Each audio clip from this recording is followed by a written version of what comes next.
Welcome to the Three Lane Podcast with your co-host Lane.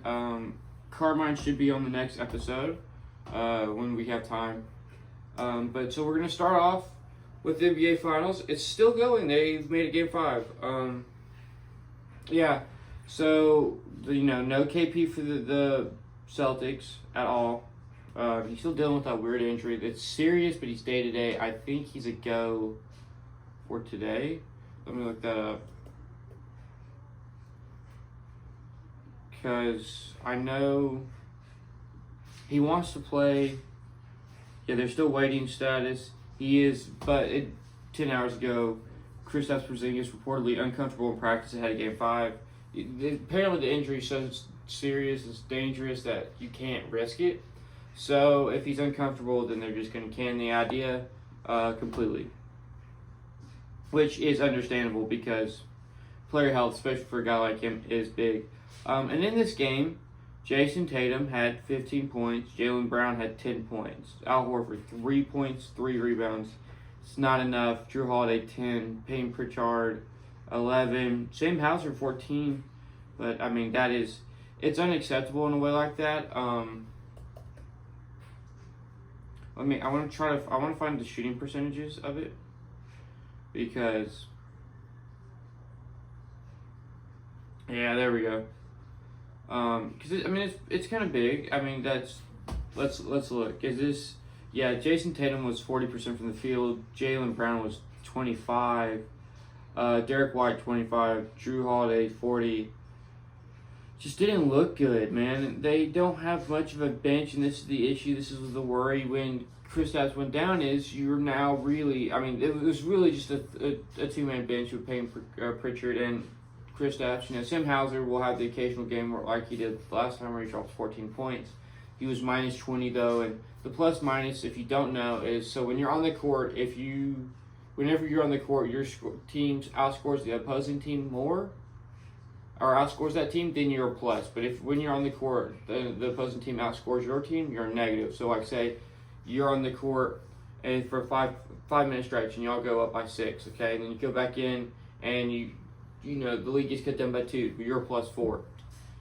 Or you go up by 6 and then you go up by another 6, you're plus 12. And it's been even if like you were up 6, then they cut the lead down while you were on the bench and then you came back in and you went up another 6, you're plus 12. What is called a plus 12. To my knowledge, that's how that works. I could be wrong, but I'm like 95% certain. And all these guys, I mean, Xavier Tillman minus 13 in 7 minutes.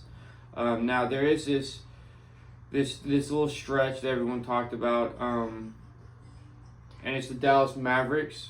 With the Dallas Mavericks, it's Tim Hardaway plays 12 minutes, 15 points. He went 5 of 5 to start in garbage time. He was a plus 6. Dante Exum had 10 points. I think they need to play him more because I think he's just a very solid wing player. Josh Green is overpaid. Derek Lively, 11 and 12, did better than Daniel Gafford. Daniel Gafford only played 9.5 minutes, which is huge. It looks like they ran. PJ Washington only played 13. Derek Jones Jr. only played 16.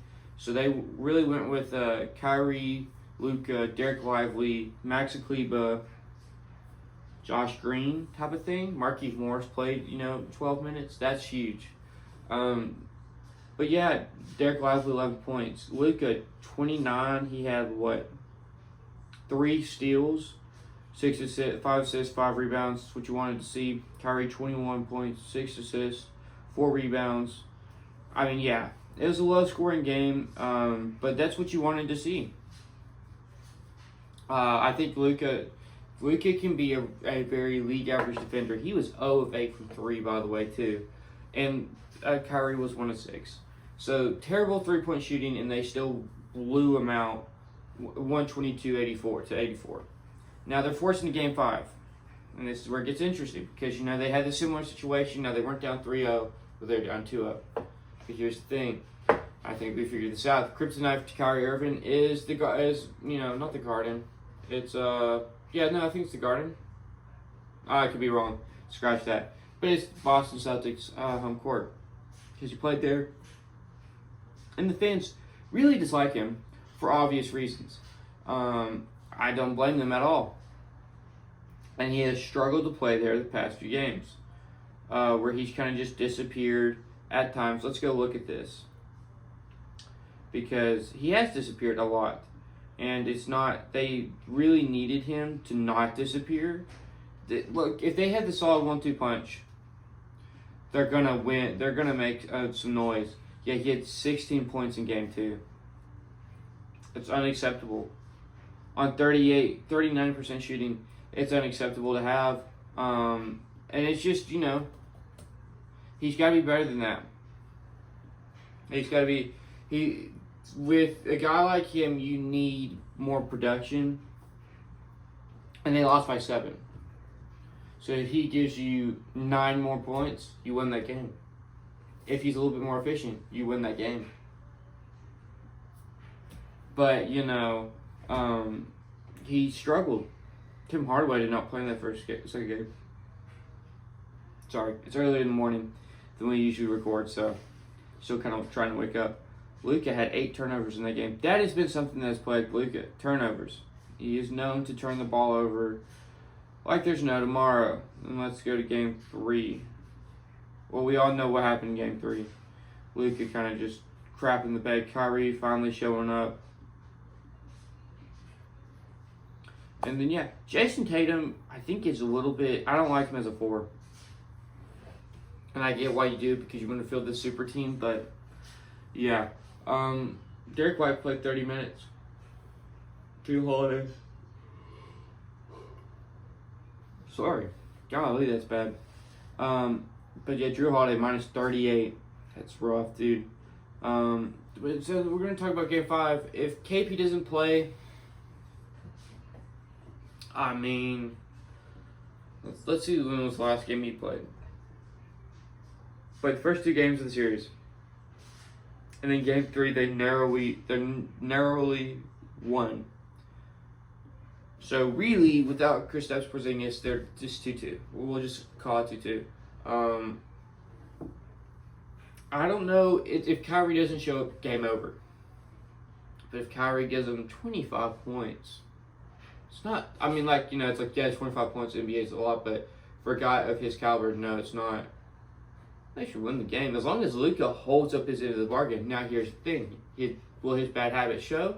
Don't know. That's something that one good game does not sell me on Luka. And I think he's still a great player.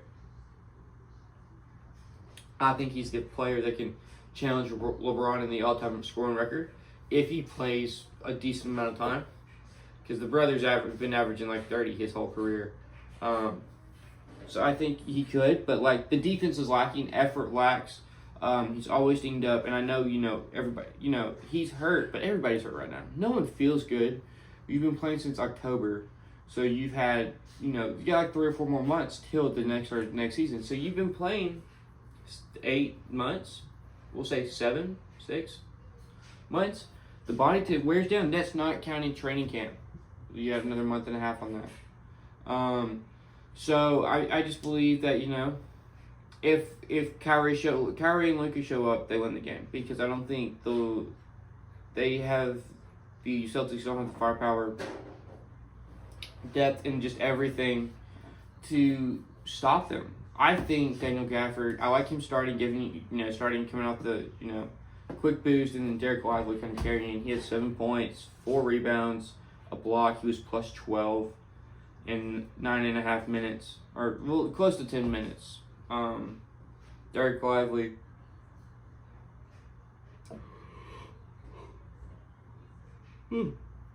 Golly, plus 20. Josh Green plus 16. Max Kleba plus 25. Dante Exum plus 15. Luka was plus 30. You like to see that. They don't win this series, they don't come back if they don't get more production from PJ Washington and Derrick Jones Jr. I just believe they need those two to be averaging double digits to win the series, and without that, then they're not gonna win the series. On to the next. I'm seeing a lot about this. Is Luka and Kyrie the best duo? I don't believe so. I believe so. The best duo is Luka and Jamal. Now, yes, they got bounced early, but you look at the resume that they have is impressive. Nobody else can match that resume anywhere close. We have a year and a half with Luka and Kyrie, and yes, they made the finals, but you look at the pushes that Jamal and Jokic did. I mean, it's insane. And they two-man game it better than anybody. I mean, it's a pure two-man game. It's a two-man game where both of them eat. It's not a two-man game where you're seeing it with Luka and Kyrie where one has to step back and the other one goes. It's a two-man game where both of them play a pivotal role and both of them eating. Assists, rebounds, scoring. They're just dogs. Just absolute dogs. And then I think Joel Embiid and Tyrese Maxey's a little bit better. I think because Joel Embiid's an MVP. The defense, Tyrese Maxey's a unit. I believe that's a better duo than Luka and Kyrie. Now, there's not many other ones that I would say is better than Luka and Kyrie. Well, let me look up because I don't. It's not better than they're better than Devin Booker, Kevin Durant, Giannis and Damian Lillard. It was just they need to break that up. Damian Lillard is not happy at all. But yeah, and I'm looking at this right here: Nikola Jokic and Jamal Murray, number one. Jamal Murray's a 20-point per game scorer with the MVP on his team, and I mean they're averaging darn near double doubles each. I would say Luka and Kyrie are tied with Anthony Davis and LeBron James. Just because LeBron James, and this is like this year, LeBron James is getting older. He's not as good as he once was. But you make the case that LeBron James and Anthony Davis are better. I mean, I think so. Like, that's what one of the first ones was Nikola Jokic, Jamal Murray, and then it was Anthony Davis, LeBron. I'm not much of a LeBron critic as this next guy, but, like, dude's a good player. And I think, when you think about it, you can really make the argument that this is a better tandem. I'd put them two then. Really, two. So my top three would go Nikola Jokic, Jamal Murray, LeBron James, Anthony Davis, Luka, Kyrie. Just because we're seeing issues in the game, we're not seeing both of them appear. Steph and Klay, I think, will be the best all time. But they're not where they want to be. And we'll talk about Klay Thompson and everything like that in a second. And we may even touch on some WNBA stuff later. But then, we're doing, there's another duo in this, Jason Tatum and Jaylen Brown. I think they're below them just because Jason Tatum I believe Jason Tatum is so overrated that, it's not right. And I'll probably post it on the thing of my top 3, top 5. It'd probably get Jason Tatum, Jaylen Brown out under it at 4. But again, I just, James Harden and, never mind. Kawhi, Paul George. Not as good of a duo. That duo has been a bust overall. I guess the next ones you put, so it'd be either between Jimmy Butler and Bam Adebayo or De'Aaron Fox and Domantas Sabonis, who you put up there. Because both have performed at a top level and they've just done well. De'Aaron Fox and Domantas Sabonis have brought them back to, the limelight. And I think, me and Carmine will talk about this later in the year. I just believe, we'll come out with our own list, and we're going to do a lot more over the summer when we have the time. But, I believe that the Kings are back in purgatory where they've been. I just don't think they've got a lot to figure out. But on to the next, and this is a little bit older news, but the Pistons fired Troy Weaver, the GM of them, and I pulled it up. So he started in 2020. He drafted Killian Hayes. He traded away Luke Kennard. He traded away Derrick Rose. He signed, Christian Wood and then traded Christian Wood. He did sign and trade Christian Wood. He did trade for Jeremy Grant. I mean, that's about the only really good thing he did.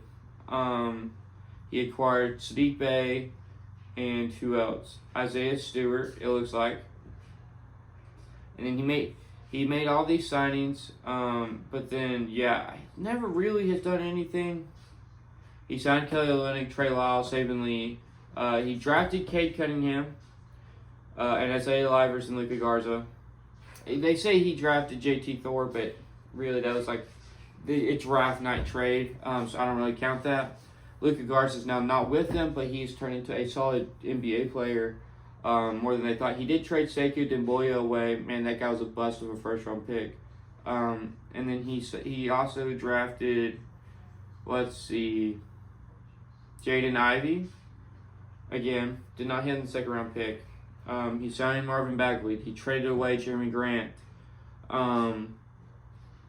And he drafted Jalen Duren as well. I think they acquired Jalen Duren in a trade.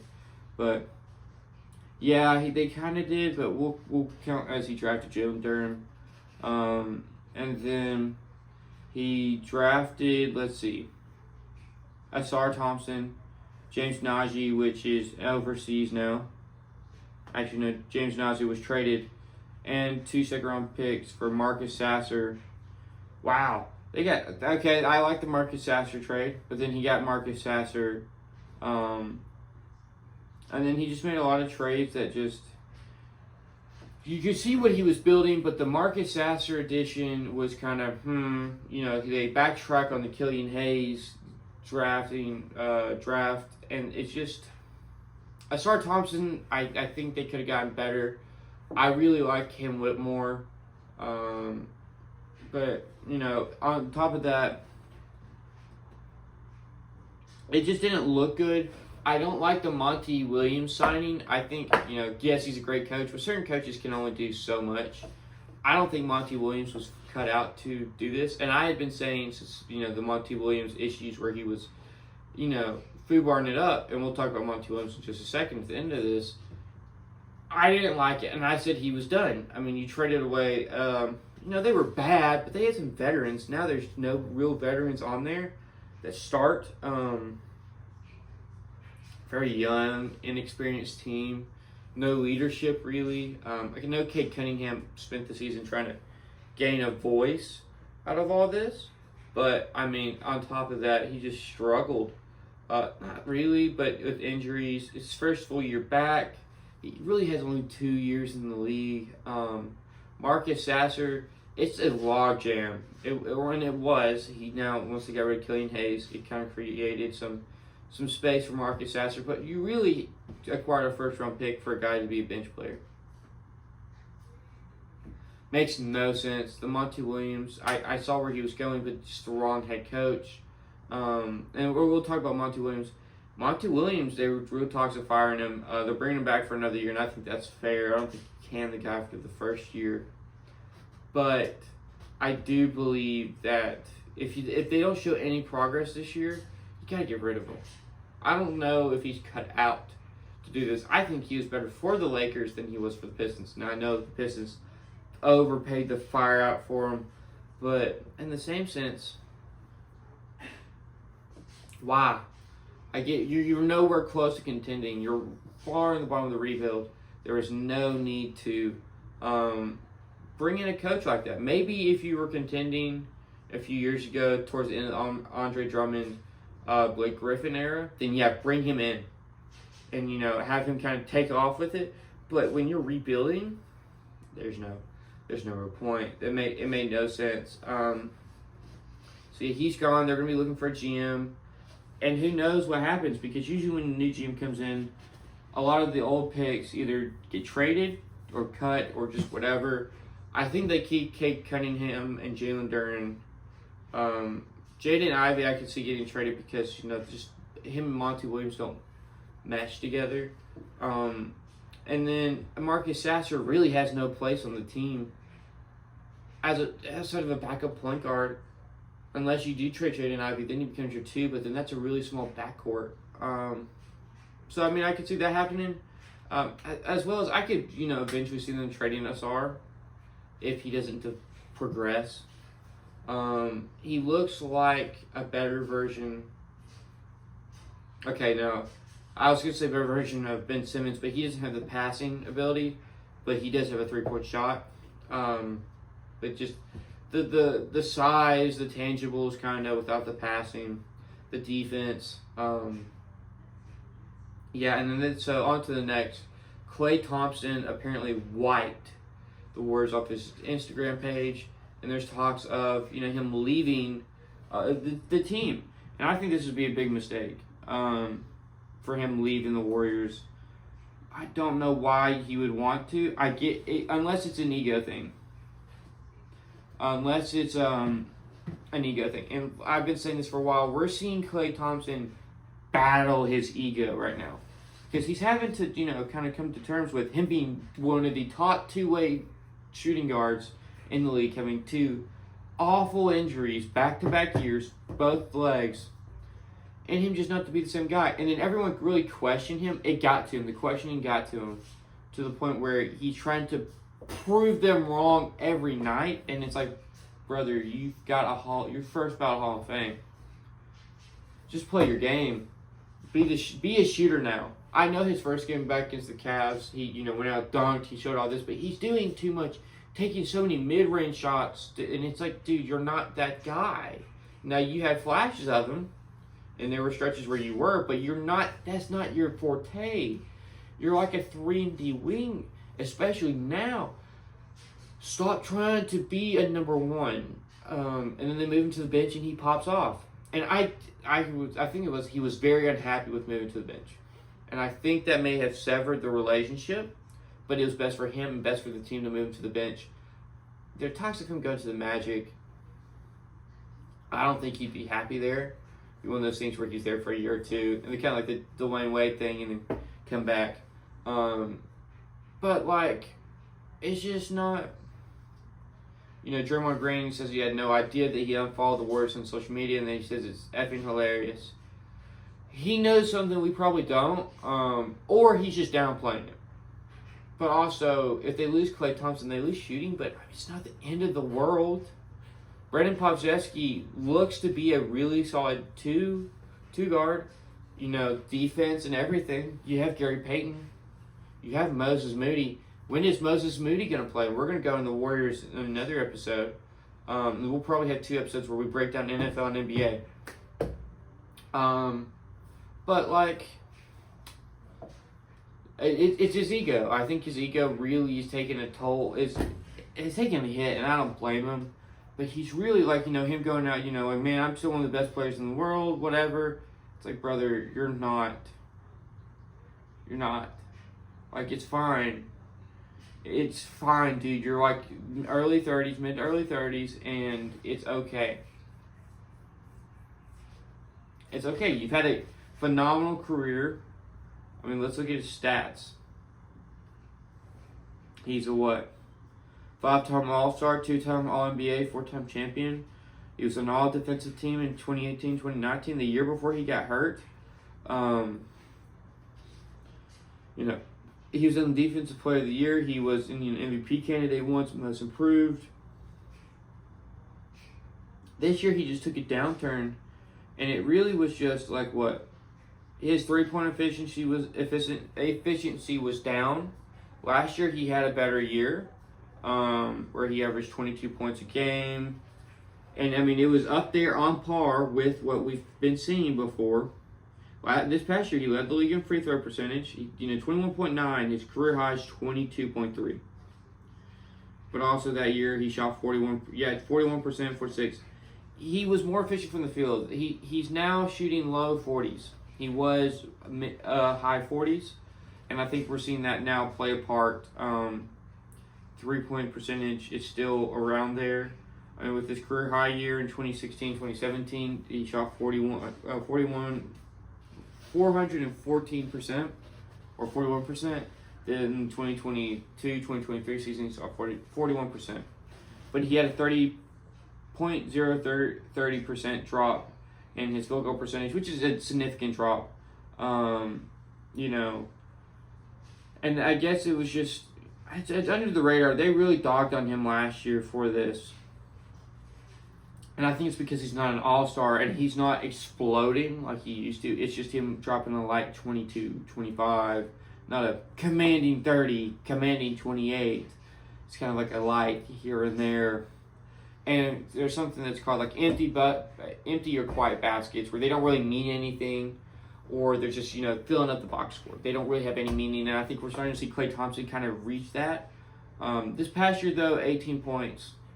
It's his lowest since his third year in the league. His field goal percentage, his three-point percentage was his career worst, which is surprising. And then, he shot second career worst from the field. I think them playing him at the small forward position is a little bit more of a mistake too, but he isn't the same defensive guy.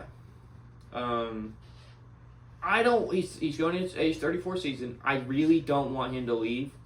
I think the Splash Bros and I think that core three, it's just something you've got to keep together. Kind of how MJ and Scotty and Dennis.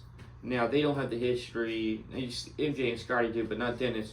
That core three had. But at the same time, he's definitely not the same player he was. He's a little bit more inefficient. He forces the issue a little bit more. Last year, 2022, 2023 season, he took a career high 18.1 shots. Which is insane. You're seeing him kind of force it a little bit more, and it's not all threes. Actually, a lot of them were threes. He took his most threes. That's why he has such a high percentage, because he took 10.6 threes, and a shooter like him, yeah, okay. So, yeah, he's forcing it. You're just seeing him fight his ego. He's not the same player as he was. He's a very good, solid, I'd say 17 points per game scorer, shooter from the three.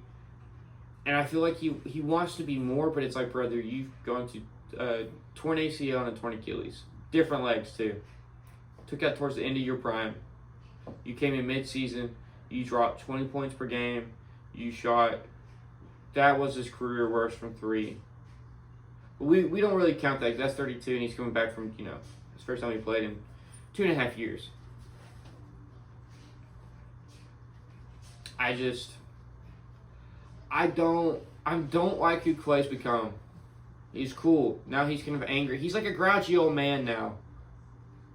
And it's like, we know what your reputation is, but like, why are you having to do this? You don't have to prove it all of a sudden. We live in the time where, there's video records. You're all over YouTube, brother. Your 36-point quarter, everything. There's no need to do that. On to the next. 76ers. This is big. This is a big thing. And this kind of popped out in the last game of the finals. Joel Embiid was seen recruiting Paul George. I think that's big. He needs Paul George. Because without Paul George, he can't. They need another star. Because Paul George can stay healthy. Give Joel Embiid the chance to rest, or just take an off night. Just drop it like 15 and 10. Instead of that having to be 25 and 15. I think Paul George would be essential to it. It also helps Tyrese Maxey with his development as well. But I think they need to bring back Kelly Oubre, DeAnthony Melton. Paul Reed's probably going to end up going, just for cap purposes. And it'd be a shame because he's been a very solid backup center. But it's either him or Mo Bamba. I like the bench. Ricky Council looks good. I really like what I saw from Ricky Council. Let me look at their... Sorry, my allergies are kind of killing me. And so, kind of just hitting me like right here. My nose is stopping up. But I think you have to go all out for Paul George, because why not go out all out for Paul George? Okay, so this right now, is what it's going to be. Tyrese Maxey, Kyle Lowry, Kelly Oubre, Tobias Harris, Joel Embiid. Tobias Harris is going to be gone. Right? You bring in KJ Martin. You keep KJ Martin. You keep D'Anthony Melton, Kelly Oubre. Kyle Lowry, maybe. Him or D'Anthony Melton. You got to pick one of the two. And campaign. Got to pick which one of the three. You can at most keep two, preferably keep one. Okay, so you bring in Paul George. He plays the 2. Kelly Oubre plays the 3. He's going to be your 4. Nicholas Batum. You need to find a 4. That's why I say KJ Martin. Because I think he would fit that role. They could. I don't know if they have a first-round pick. They could use a first-round pick on it. You could go out and trade for somebody. I don't know who you trade for right now. To go do Bojan Bogdanovic. I know it's going to be a free agent, so like you could sign him to a cheaper deal since he's coming off an injury-filled season. Plus, you're like, dude, you're chasing a ring as a starter. Here you go. Because now you've got 3 really great defenders in Kelly Oubre, Paul George, and Joel Embiid. Not adding, if you keep D'Anthony Melton, Ricky Council. I am so high on Ricky Council. The bounce the brother has to just hop around. He's so athletic, so skilled. I think that'd be a team. This team would be a contender. I know they're in talks, if the Heat want to let go of Jimmy Butler. That this would be a super team. And I think this is one that's very easy to do. I know that the CBA has it blocked to where they try to prevent super teams, but this is one that I think is very doable. You sign Paul George, you trade first-round picks and capital for Jimmy Butler, and maybe a KJ Martin, maybe Ricky Council. I think Ricky Council would fit perfectly well with Miami, but you bring in Jimmy Butler. Jimmy Butler plays your 4. That is a team that rivals the Celtics. Now, again, like what the Celtics have, you have no depth, because Paul Reed has to go at that point. But that rivals the Celtics. I think that also rivals the Knicks. Those are your 3 teams you're looking at: the Knicks, 76ers, and Celtics. The Bucks, man, the defense is so bad. Don't have a really good shooting guard. The bench is not good. Damian Lillard looks miserable. So unless you trade him back to Portland, you get Anthony Simons in return, which I think would fit better. Because I think all you could get was Anthony Simons and maybe a first-round pick. You're not getting the haul you gave up for him. But I think it'd be a good lateral move. Anthony Simons is kind of rising. And Damian Lillard ending his career with the Trailblazers would be good. And I think that'd be something that everyone would love to see. The man's not happy. But on to the next, and we're going to go into the football segment. Trevor Lawrence signed a humongous extension. I mean, humongous. Let's look at this. He's now the highest paid quarterback in all of football,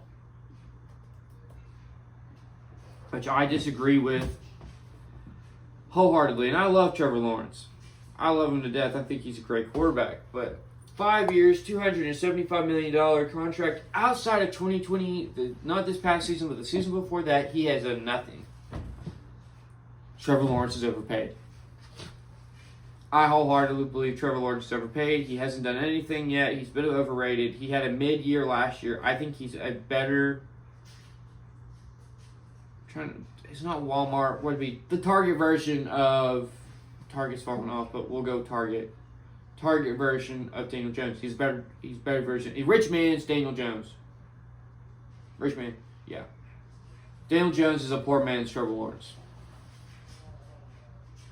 $200 million guaranteed, $142 fully guaranteed. And if you look, I've been seeing this: him, Mac Jones, and Daniel Jones.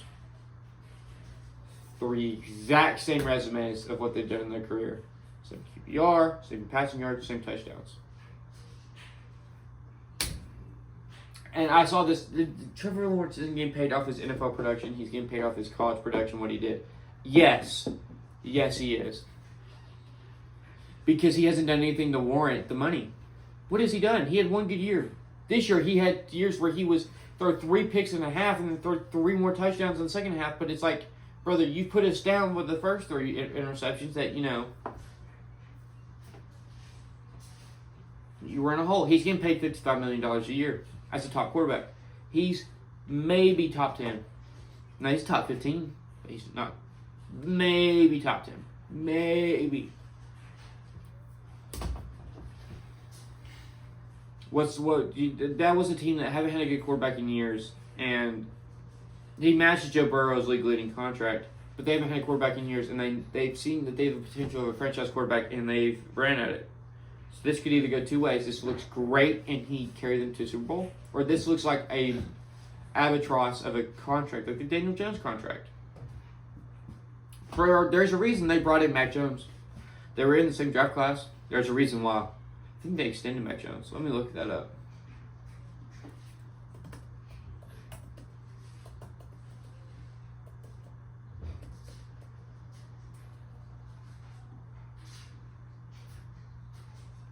No, he did not. But there's a reason why he brought him in. Are you waiting to see what Trevor Lawrence does? If he sucks, are you going to play Mac Jones? Mac Jones is definitely not better than Trevor Lawrence. But again, Trevor Lawrence, you just overpaid the fire out for Trevor Lawrence. He did not deserve that contract. At all. So that'll be interesting to see what they do. Again, me and Carmine probably after the finals will go in and break this down more. And break teams down more. On to the next. T. Higgins signed the franchise tender. And they needed this. With Tyler Boyd gone, let's look this up. No Mixon now. But with Tyler Boyd gone, you need another. Jermaine Burton's going to be their number 3. He's a solid receiver. I guess it'd be a nice number 3. But you go Jamar Chase. You needed T. Higgins because that's a good 1-2 punch. And then you had Mike Gesicki, who once was the top tight end in the league. A great offensive line. I know they let go of Jonah Brown, but Orlando Brown, Cordell Volson looks like a solid. He's mad. Ted Karpus, mad, but Trey Hill's there. Go Dogs. Trent Brown, Marius Mims, Alex Karpa. You can move somebody to left guard, maybe Trent Brown, and you put Marius Mims at right tackle, and there you go. Jack Carman's there as well. It has some starting experience. Sam Hubbard, Trey Hendrickson, Sheldon Rankins. The defense looks good. Logan Wilson, Cam Taylor-Britt, Von Bell, Geno Stone, DJ Turner, Dax Hill, Jordan Battle, Mike Hilton, Miles Murphy, Cam Sample, Joseph Osai. There's talent out the wazoo in this team. Running back, Zach Moss, Chase Browns, Travion Williams. Receiver is a little bit short, but I think they'll come out and get, another guy. But yeah, they needed that. They needed him bad. They needed to re-sign him really, really bad. Because I feel like without him, they would have been terrible. Not terrible, but Jermaine Burton is not ready to be number 2. I think he has the upside to be number 2.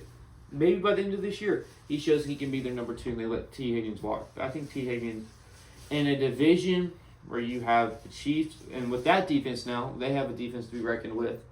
The Bills, the Jets, Ravens, you need 2 receivers. You need to be able to attack them from both sides, and then up the middle, with a sniper in the middle, with a sniper in the pocket, and I think you kind of reach that. I would like them to have either a little bit better for number 3 receiver or a better tight end, but that's just me. I think it's a great extension. Moving on to the next. This is going to be a little bit quicker of an episode. It won't be like 40, 50 minutes long. We will end up talking about Caitlin Clark and stuff, and I may add a clip or 2 in there of her. Who knows? But on to the next. UFC 302 has some massive changes. And we're going to go look this up. Because a lot has changed.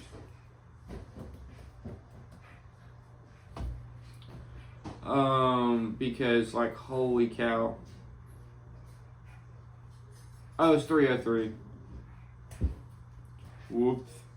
My bad. Been an eventful week. It's been a very eventful week, but okay. So, the new card looks like Alex Pereira and Jorge Prochazka fighting for the light heavyweight title. Brian Ortega's fighting Lopez. Smith is fighting Olberg. And then we still have Ian Gary. And then, yeah. The top 3 is completely new. And then Chison is fighting someone else new. And then Ian Gary, Michael Venom Page is still fighting. Or they're going to be still fighting. I would have loved to have seen that moved up. Because that looks so good. But, and Anderson Silva and Chael Sonnen just fought too. Looky there. But yeah. Anthony Smith fighting Olberg. Bantamweight. Women's bantamweight is going to be the fourth fight up. It now looks a little bit like a lackluster card. I'm not huge on it. It'll be interesting to see the 2 guys up top make weight, especially Alex Pereira. But, yeah, man. It'll be their second time they're fighting. Last time it was not for the title. This time it is. Jamal Hill pulled out of his fight against Carlos Olberg, which is terrible. Jamal Hill has been hurt a lot, and so is Yuri Prochazka, which is what led to Alex Pereira taking that title. Diego Lopez is fighting Brian Ortega. Yeah, so we're now seeing this fight get put to August or September. The Conor McGregor-Michael Chandler fight can push to August or September. If I'm Michael Chandler, I'm saying if this doesn't happen soon, I need to fight someone different. Because if not, he hasn't fought in years, dude. He hasn't fought since like 2022. So at some point, you've got to say something. I don't know. You got to do something. Little space out here. Sorry. This last minute episode, but on to the next, and it'll be quick little hit here. Caitlin Clark. She was left off the women's Olympic team, and then she got whacked in the face by Angel Reese. And I will put the video of Angel Reese's comments on here because she seems very jealous. I mean, a very jealous lady. I know, and it's bad because it's coming from a white guy about a white woman. But she looks great. I mean, she can shoot the lights out of the stadium. Their version of Steph Curry. Now, I know he won't be the Steph Curry, but, the women's version of Steph Curry, which is what they need. I think, the WNBA is going to get this influx of new talent that they need to help grow the sport. It's already said that they're going to be at a $50 million deficit this year. That they're going to make negative $50 million. The league is struggling. Angel Reese looks very chill. Yeah, the reason why we watching women's basketball is not just because of one person. It's because of me too, and I want y'all to realize that. It's obvious she's jealous of Caitlyn. Every interview, every tweet, everything is about Caitlyn. I haven't yet to see Caitlyn even respond to her yet. So when you asking me like, yo, I get it, everybody's watching women's basketball now, who's the real reason? The real credit goes to Caitlyn. Not just because what she's doing outside the court, that she's waving her hand on all that. It's because she's giving buckets. Jealous, whacked her in the head, and then the women's Olympic team, Diana Taurasi hasn't played in 2 years. She made it. The best guard in the league, I'm not going to say her name. I'm going to say AO, who's a unit. Very, very good women's basketball player. Wasn't even considered for it. She's an MVP too, by the way. She hasn't made it but once. And she pulled out because it's more politics than it is talent. And I think that shows the Caitlin Clark thing. I think Caitlin Clark, because they don't want to give it to her right away. They're all hesitant because now they envy her in a way. Yeah, that is the end of today's episode. Carmine should be in the next one, hopefully. But yeah, that's all for today's episode.